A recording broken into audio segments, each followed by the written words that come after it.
চাই না তোর নকরি, চাই না তোর টাকা। আমরা এখানে আর এক মুহূর্ত থাকবো নাই, আমরা এখনই এখান থেকে পালান যাবো। চল বাবা চল, আমরা যাবো বলে কি যাওয়া যায় সুন্দরী?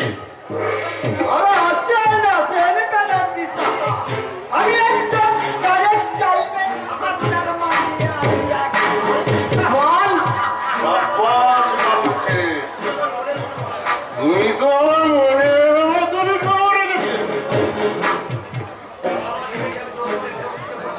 সারা দেহে যেন যৌবনের ঢেউ উপচে পড়ছে, আর সেই যৌবনের ভাজে ভাজে যেন চুইয়ে পড়ছে কোনো মধুর মিষ্টি গন্ধ। আর ওই মধুটা নিয়ে যাবি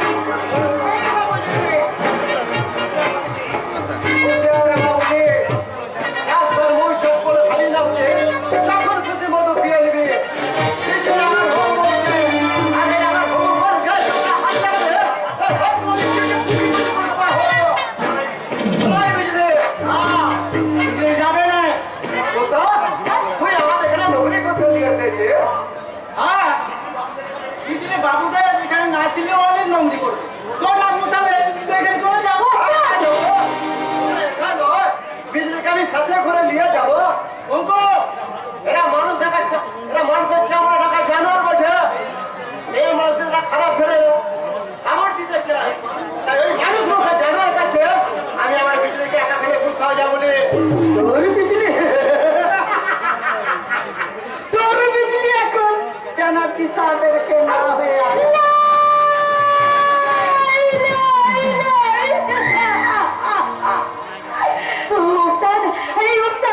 তুই আমাকে এদের কাছে বিক্রি করে দিলি ওস্তাদ। রুপিয়ার তোর এত লোভ, আমি না তোর পিঠি ওস্তাদ। টাকার জন্য নিজের পেটিকে বিক্রি করে দিতে তোর এতটুকু শরম হইল না ওস্তাদ, তোর এতটুকু শরম হইল না। তুই আমার বাপ লয়, তাহলে কে আমার বাপ, কে আমার পরিচয়, আমি কোথা থেকে এসেছি বল ওস্তাদ বল। তুই চুপ করে থাকিস না, তুই বল মনে কর ওই আকাশ থেকে ছিটকে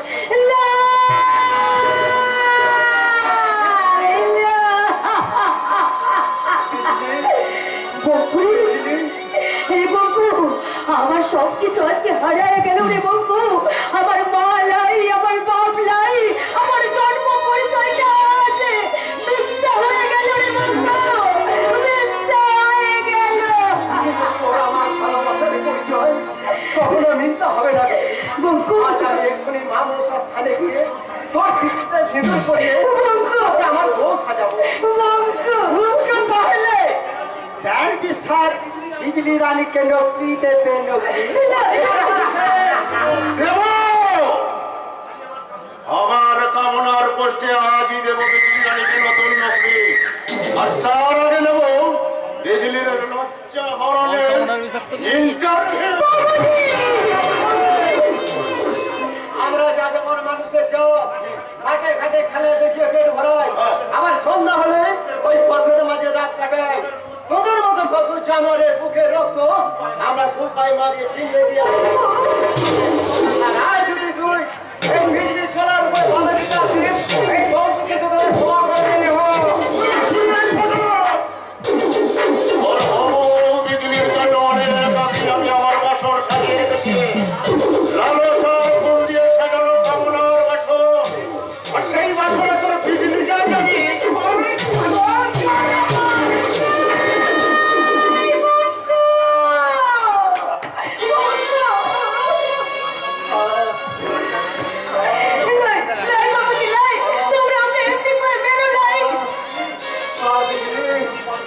যদি পারিস এখান থেকে তুই পালিয়ে যাও, নইলে এরা তোকে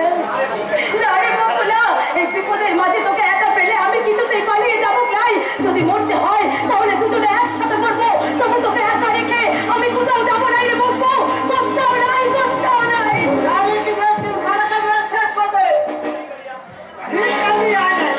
झूठ मूठ खून खराब भी ना पड़े, वो सारा को दे दे गोदाम में फेले ना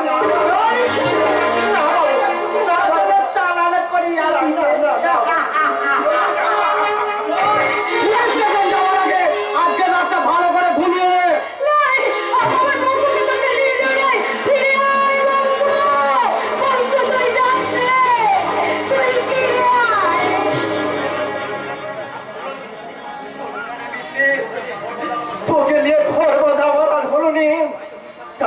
মিথ্যা পরোনা মাথায় নিয়ে তোর কাছ থেকে আমি হারিয়ে যেতে চললাম। না না, যাস না বঙ্কু, যাস না, তুই ফিরে আয়, তুই ফিরে আয়। ভগবান যদি আমায় বাঁচিয়ে রাখে, তোর অপমানের বদলা নিতে আমি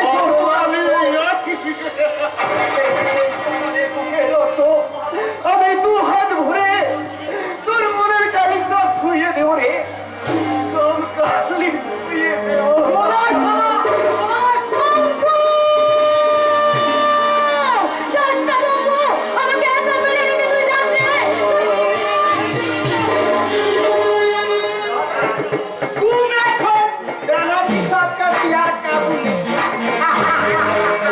ওস্তাদ, তুমি আমাকে জন্ম না দিলেও আমি তো তোর বেটির মতো, তুই তো আমাকে মানুষ করেছিলি ওস্তাদ, তাই তো তোর কাছে আমি হাত জোড় করে বলছি ওস্তাদ, এদের কাছ থেকে তুই তোর বেটিকে বাঁচাইলে, তোর বেটির শরম গরম ইজ্জত তুই বাঁচাইলে ওস্তাদ, তুই বাঁচাইলে।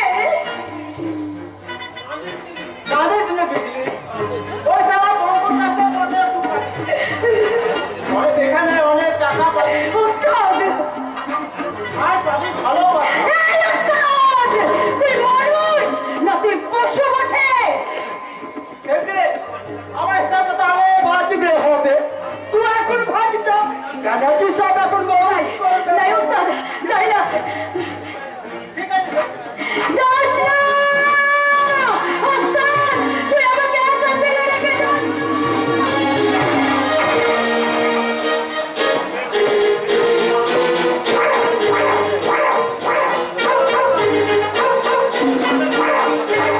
আরে বাকি রুপিয়া আরে না,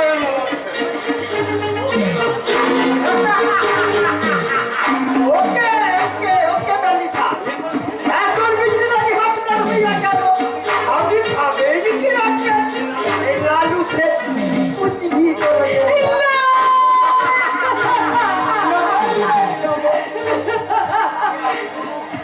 কে আছিস?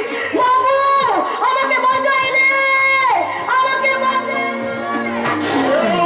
এই সুন্দরী, শুধু তুমি আর আমি, তোমার শরণ ধরন জীবন যৌবন সব আমি কিনে নিয়েছি, তাই তো আজ আমি তোমার ধর্মের চাকরিগুলোকে একটা একটা করে কিনে দেবো, তারপর তোমার ধর্মের উপর আমি আর কামনার নালা ঝরিয়ে দেবো,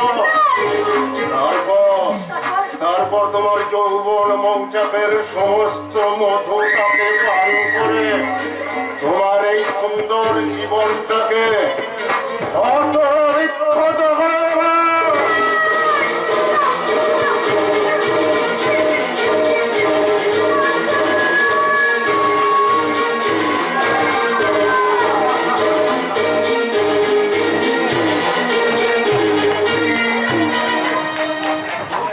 হাউ সুইট মেথোডি কি ভীষণ সুন্দরী না লাগছে তাই বুঝি?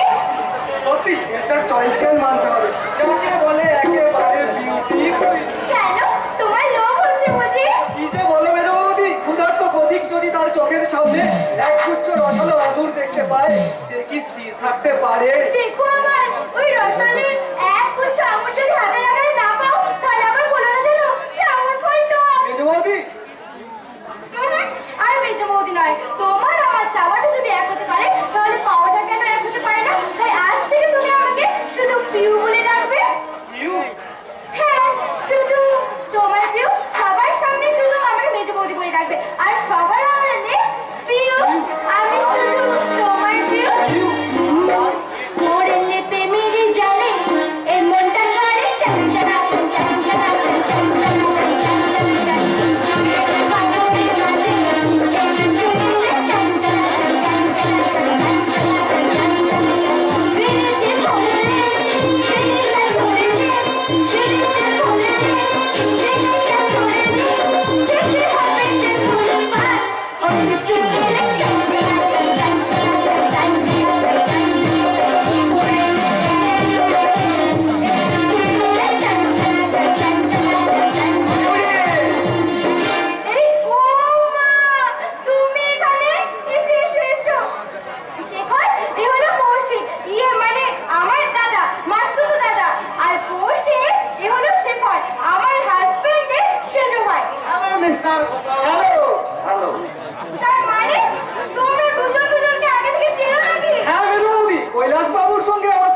রাগই হয়েছে নাকি বলেন মিস্টার দত্ত?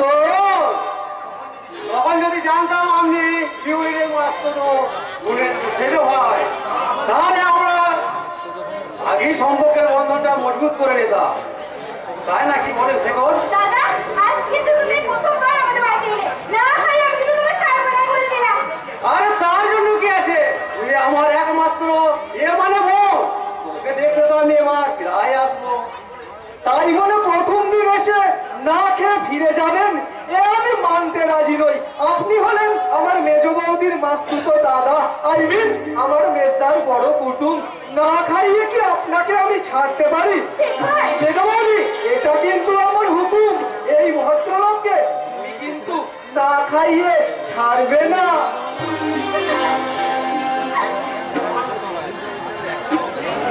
বিউলি, আমার বিউলি, কৈলাস, my darling, তুমি কেমন আছো বিউলি? আমি একদম ভালো নেই গো, আমি একদম ভালো নেই।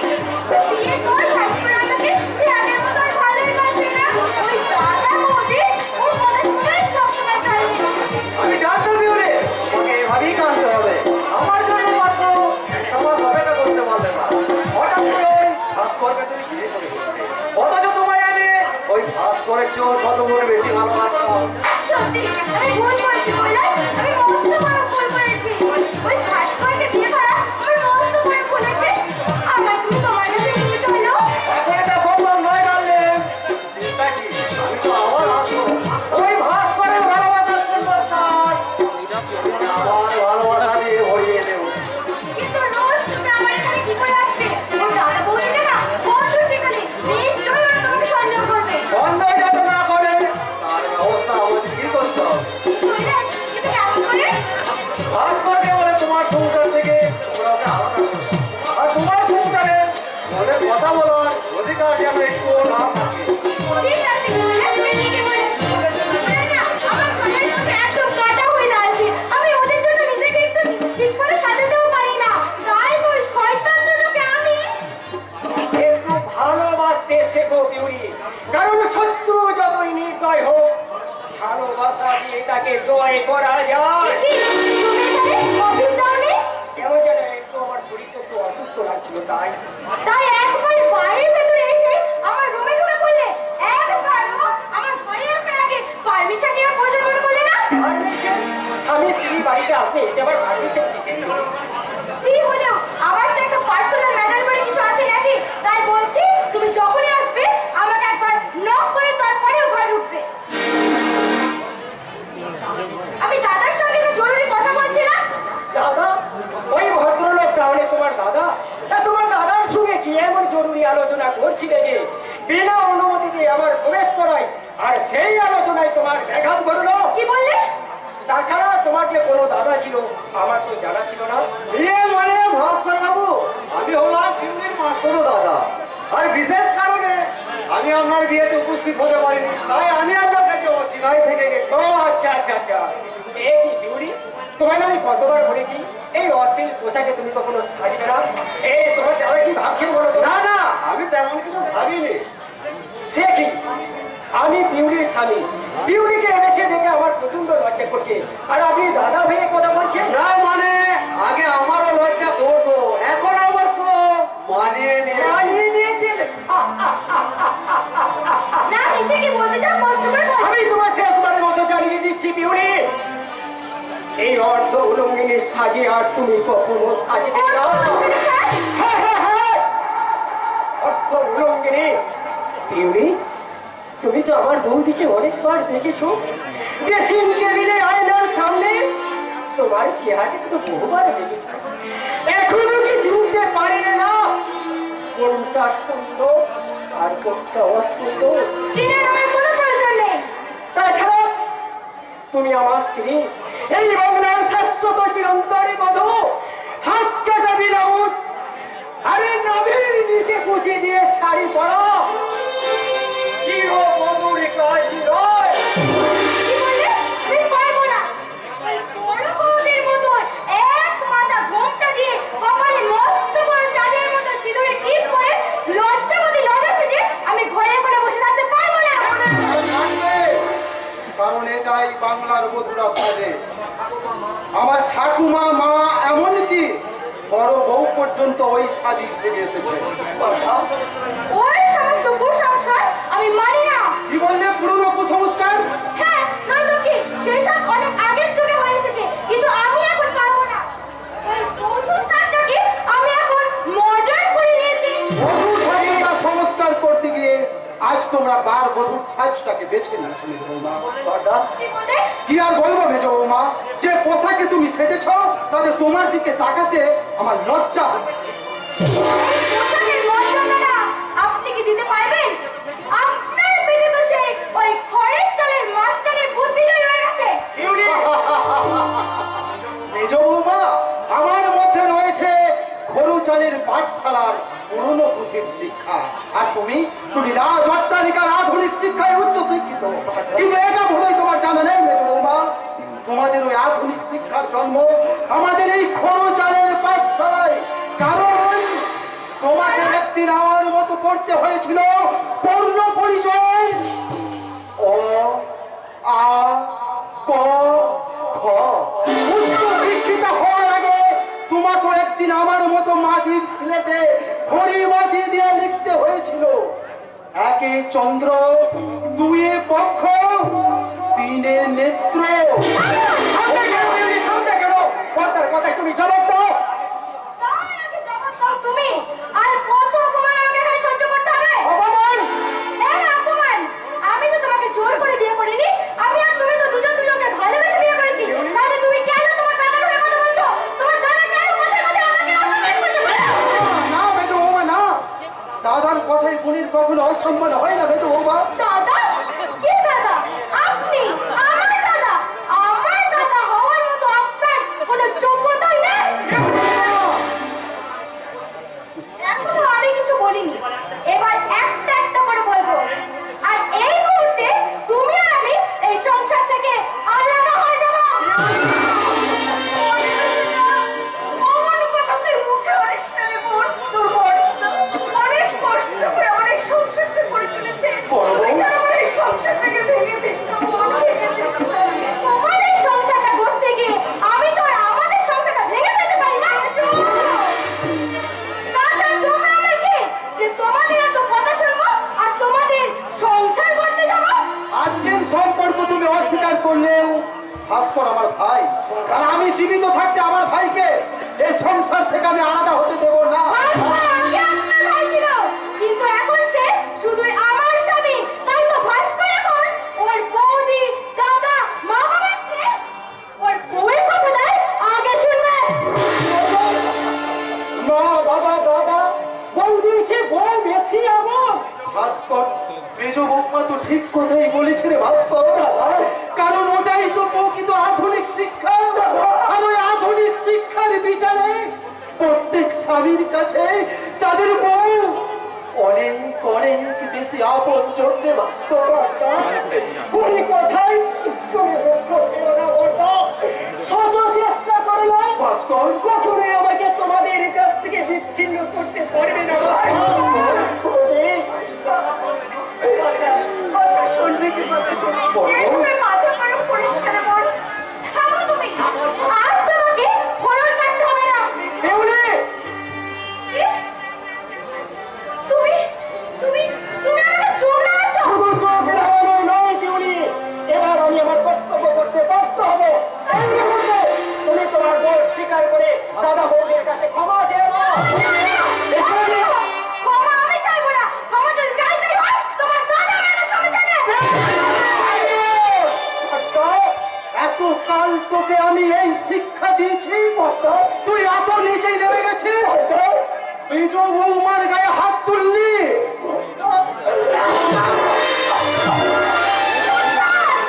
নীলাম্বর চৌধুরী, আমার গায়ের স্বামীর গায়ে একদম হাত তুলবে না।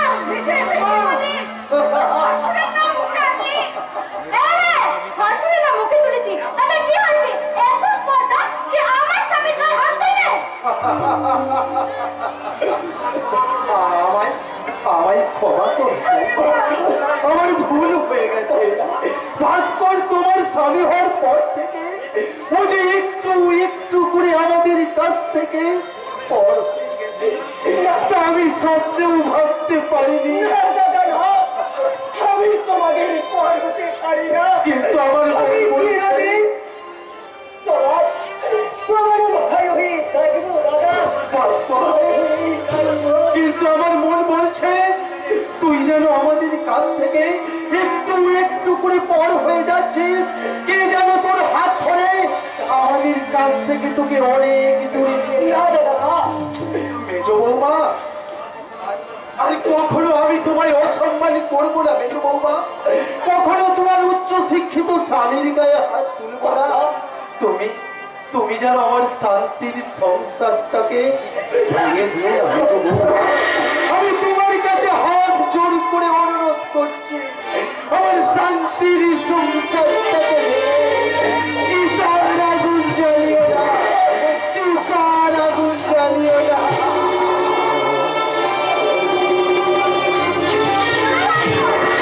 তুমি আমার গায়ে হাত তুললে, সেটা প্রথমবার বলে, আর তুমি আমার স্বামী বলে, এটা আমি মেনে নিলাম। কিন্তু দ্বিতীয়বার যদি এই ভুলটা তুমি করো, আমি কিন্তু তোমাকে আর কোনোদিনও ক্ষমা করবো না। এই কথাটা আমি বলে গেলাম। বৌদি, এখন আমি কি করবো? তুমি বলতে পারো বৌদি? কেমন করে অবুঝ পিউলিকে আমি বোঝাবো বৌদি? তুমি বলো বৌদি। একদিন সব ঠিক হয়ে যাবে রে ভাই। নিজের মতো প্রয়োজনের মতো করে করিস না। একটু শান্ত হয়ে থাক না ভাই, একটু শান্ত হয়ে থাক। কোন ভাষায় আমি নিজেকে সান্ত্বনা দেব বৌদি? জীবনে যে ভুল আমি করেছি তার প্রায়শ্চিত্ত করার কোনোই পথে আমার সামনে তুলে রাখতে হবে। এবারে আমি বাধা দেব না। আমি যাব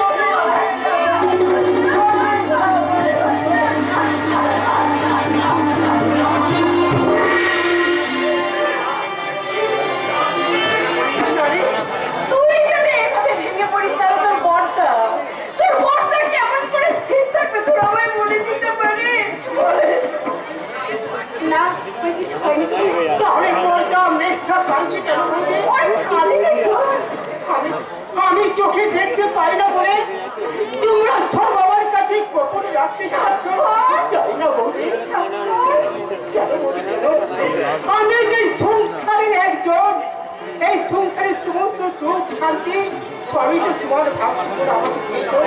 তার এই সংসারের দুঃখের ভাগ কেন কেন তুমি আমায় ওরে স্বাক্ষর, তোর এই প্রশ্নের জবাব আমার জানা নেই রে ভাই। তুই আমায় ক্ষমা করে দে, আমায় ক্ষমা করে দে। তোমরা সবাই আমি অন্ধ হয়ে তোমরা শুধু আমাদের করুণা করতে চাইছো। চাই না তোমাদের করুণা। তোমাদের মতো আমি একটু একটু করে কাঁদতে চাই। তুমিও কাঁদছো স্বাক্ষর? তুমি আমার সামনে একবার এসে তো একবার তোমাকে আমি ভালো করে দেখি। তুমি আমায় দেখবে স্বাক্ষর? হ্যাঁ দিদি, হ্যাঁ, আমি অন্ধ, তাই আমার অন্তর দিয়ে তোমাকে আমি একবার ভালো করে দেখবো। স্বাক্ষর, বল, কেন দেখি দিদি, তোমার তোমার চোখের জল কেন দিদি? কই না তো? আমি তো কাঁদিনি, আমি একটুও কাঁদিনি। এত শিক্ষিত তুমি হয় সব না বুঝি তুমি বল থেকে চুপ করো স্বাক্ষর, তুমি চুপ করো, চুপ করো। ওসব কথা আর তুমি বলো না স্বাক্ষর। আজীবন আমি শুধু তোমার দিদি হয়েই থাকতে চাই স্বাক্ষর। আমি দিদি চাই না, আমি তাকে বৌদি রূপে দেখতে চেয়েছিলাম। তুমি তো আমাকে দিদি রূপেই দেখতে চেয়েছিলে আমি স্বাক্ষর। ভুল করেছিলাম। আমি দিদি চাই না, আমার বৌদি চাই। ওই সব আমি কখনো তোমার কাছে কোনোদিন প্রার্থনা করিনি। আজ শুধু তোমার কাছে আমি প্রার্থনা করে আমার এই মনে সামান্য চাহিদাটুকু তুমি পূর্ণ করো ঠাকুর, তুমি পূর্ণ করো।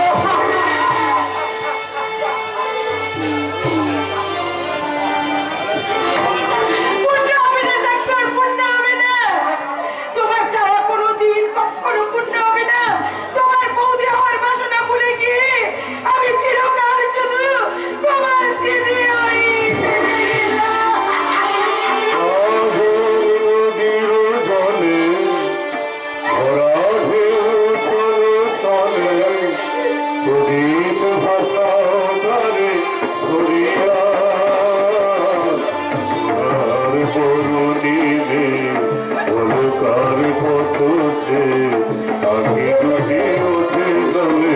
ভরিয়া